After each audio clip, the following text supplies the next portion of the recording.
Hey there Trekkies, my name's Michael, aka the TrekLad. Welcome back to the channel. I hope you're keeping well. You probably know this pretty well by now, but I love Enterprise. With Star Trek and colon or without, it doesn't really matter. It's a brilliant prequel, feeling both legitimately tangible as a possible and very welcome future, all the while still sitting pretty comfortably within the Trek universe we all know and love. And yes, the theme's a banger. But which of the show's 97 episode run, that's correct, Enterprise only had 97 episodes, do I consider its finest? Well, stick around dear friend, because I'm about to reveal what I believe are Enterprise's 10 greatest episodes of all time. But before I get started, please take a second to like this video and subscribe to the channel for weekly Star Trek videos and live streams. You can also support the channel and unlock early video access and other exclusive perks by becoming a fan on Patreon. Head on over to patreon.com/TrekLad to get started today. One more thing, if you're one of those people who feel the need to tell me I'm a poo-poo head in the comments for not liking the exact same episodes in the exact same order, know this. My opinions and rankings are in a constant state of flux. So if you don't agree, that's fine. Don't worry. The chances are actually pretty high that I don't agree with me either. Right, let's warp into this. Number 10, Dead Stop. Dead Stop is a great episode and another highlight from Season 2's early run that served as a positive sign that the show was indeed making steady improvements following a rather ho-hum first year. A lot of what makes this episode great lies in the episode's focus on a mysterious, borderline miraculous repair station that pops up just when our crew need it the most. Trek has always been great at spinning mystery stories that take plenty of twists and turns.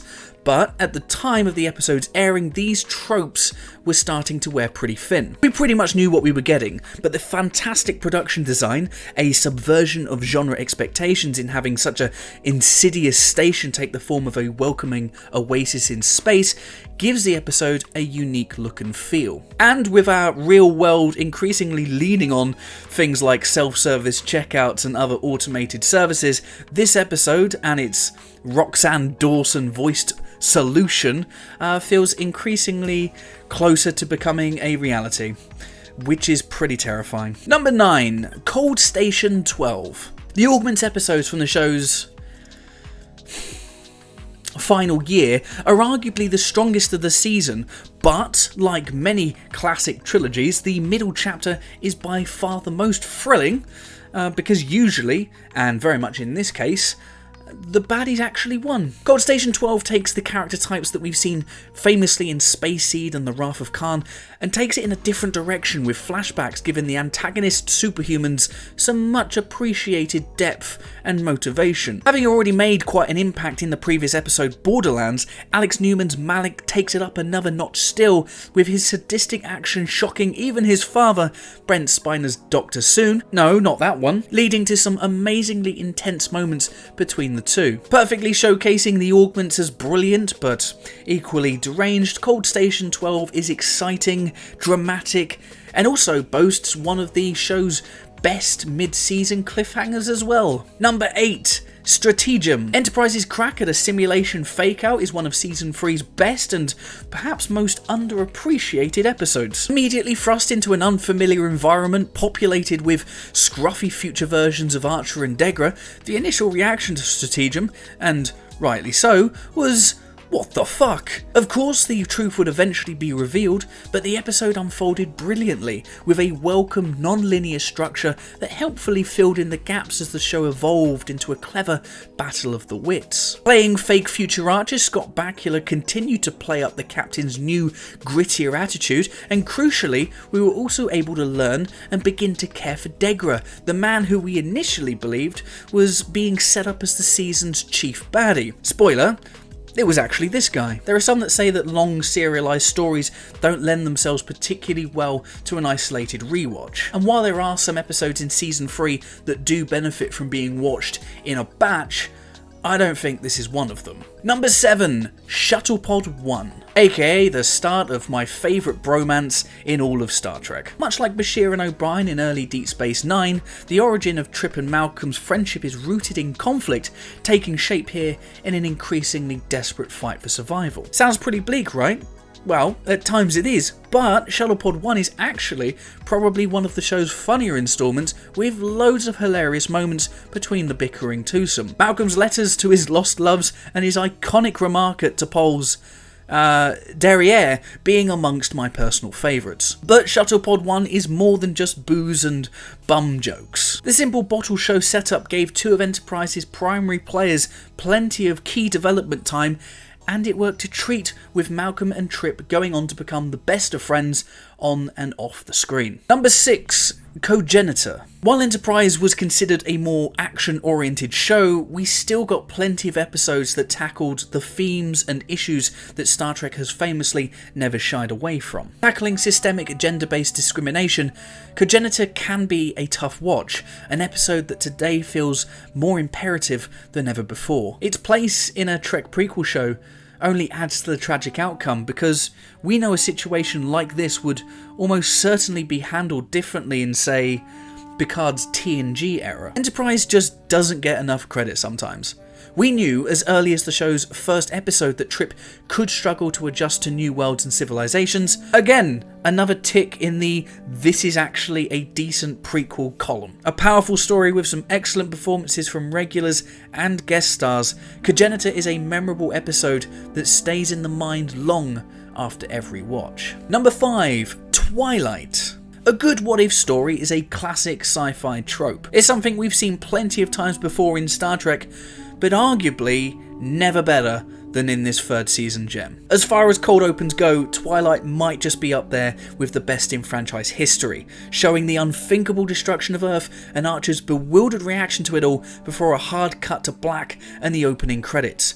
Goosebumps every single time. The rest of the episode is just as awesome, with an almost unrecognisable T'Pol recounting a nightmare scenario where Enterprise failed in its mission to stop the Xindi weapon. It's desperately bleak, and there are times that you can almost even hear the writer's sadistic cackles as you realise just how doomed the human race really is in this timeline. Of course, like all good Star Trek, there's the handy reset button, but unlike other episodes, this doesn't lessen the impact. Twilight is an instant classic and another excellent standalone episode from season 3. Number 4, Dear Doctor. Oh boy, this one could cause a stir. Now, space battles and sci-fi action shenanigans are awesome and all, but it's these kind of episodes that truly separate Star Trek from the rest of the pack, for better or for worse. At the heart of this first season episode that's still driving raging debates to this day is, as the episode implies, John Billingsley's excellent Dr. Phlox. Phlox's unique perspective as one of only 2 aliens on humanity's first starship gives Dear Doctor's early goings some real earnest charm. I particularly love his Denobulan conversation with Hoshi, as well as his sweet interactions with crewman Cutler. But as we all know, the episode shifts tone midway through, providing the crew and viewers with a conundrum that, like Cogenitor, packs considerable dramatic heft that, as I mentioned, is still fiercely debated over 20 years after the episode's premiere. But however you feel about Archer and Phlox's ultimate action, Dear Doctor remains one of the show's strongest dramatic episodes. It's yet another example of Star Trek that exists to prompt deep diving exploration of oneself. Again, not something that your average sci-fi yarn can pull off too easily. Number 3, Regeneration. By mid-2003, the Borg were pretty much done. Voyager's many episodes featuring modern Trek's greatest alien creation had extinguished much of their mystery and intrigue. While Regeneration came with plenty of pre-release anticipation, expectations were actually pretty low that Enterprise would be able to do anything new with the once dreaded collective. Well, we were all wrong. Regeneration proved a great episode of Enterprise, successfully and gleefully at times tying back to what we'd seen in First Contact, while also setting the stage for the conflict we already knew was inevitably coming. But above all that, the episode succeeded in returning the Borg to the terrifying force that we'd not seen in almost a decade, and it was all done without messing up canon. Sequences featuring researchers as well as our heroes not really taking these cybernetic hybrids that seriously was so much fun in a tense and twisted sort of way. Enterprise has been criticised by some over the years for playing it safe and sticking with familiar faces, but Regeneration acts as proof that the show was more than capable of doing good things with stuff in the sandbox. Number 2. Broken Bow. Benefiting from a franchise that had been pretty much in a constant state of production for well over a decade, Broken Bow arrived with a world and characters that were ready to go from the off. The time of awkward character development on the fly was well and truly over. From the first 10 minutes, the stage is set and the stakes are known. The world we're thrust into feels very Trek, but also very different at the same time, with one senior Starfleet official's famous Klingon mispronunciation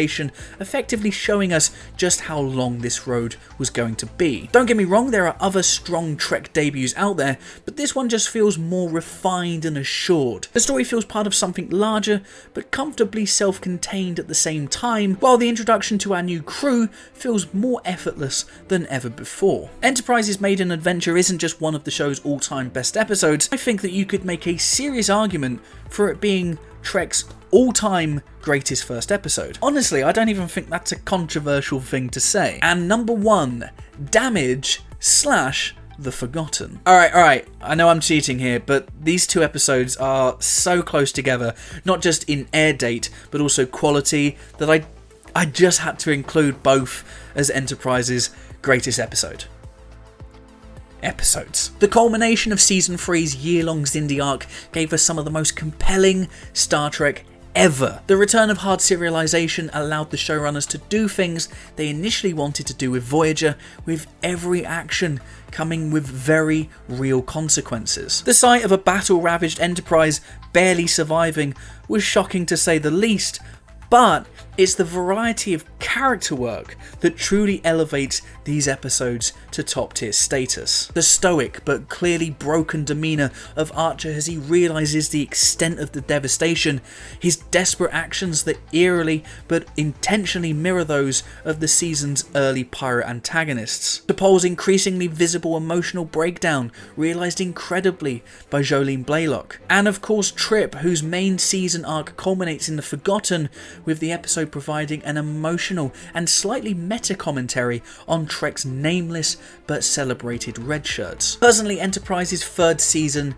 is my favourite. I know the fourth season is considered by the majority to be the best, but for me, 3 just edges it, and that's based on episodes like Damage and The Forgotten. Powerful Star Trek that really pushed our heroes, turning the coal that was Enterprise into the diamond that we knew it could be. If only we'd gotten that 5th season. And there you have it, my list of the 10, 11 best Enterprise episodes of all time. What does your ranking look like? I'd love to know. Let me know in the comments below, and don't forget to give this video a like and subscribe to the channel for more videos like this coming every week. Until the next one, stay happy, stay safe, and live long and prosper.